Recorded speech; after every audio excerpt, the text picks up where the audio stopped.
કરીએ તો પાટણના રાંધણપુરમાં વિક્રમ ઠાકોર સામે રોષ જોવા મળી રહ્યો છે। દિનેશ ઠાકોરે વિક્રમ ઠાકોરને ચેતવણી આપી છે। રાંધણપુર તાલુકામાં વિવાદિત નિવેદનથી ગરમાવો જોવા મળી રહ્યો છે। વિક્રમ ઠાકોરે ડીજે સંચાલકોના સમર્થનમાં નિવેદન આપ્યું હતું। વિક્રમ ઠાકોર પર દિનેશ ઠાકોરનું પણ નિવેદન સામે આવ્યું છે। વિક્રમ ઠાકોર માપમાં અને મર્યાદામાં રહે, સાથે જ દિનેશ ઠાકોરે કહ્યું કે સમાજના બંધારણના લીરે લીરા ઉડાડી રહ્યા છો।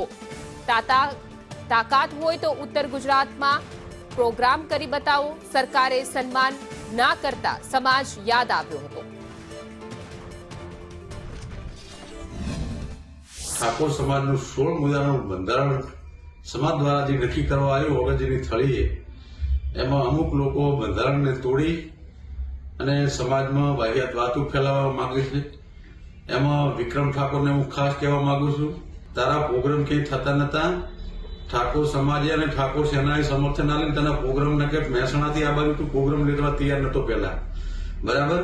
એટલે તારી મર્યાદામાં રહે, બધાને હુલિયે ચડાઈ અને આખી આવડી મોટી સમાજ ભેગી થઈને 16 મુદ્દાનું બંધારણ કર્યું, લડા ઉડાડવા ફરી રહ્યો છે। હવે આ બાજુ પ્રોગ્રામ કરવા આવતી ઉત્તર ગુજરાતમાં પાટણ સુધીમાં ક્યાં ખબર પડે તને?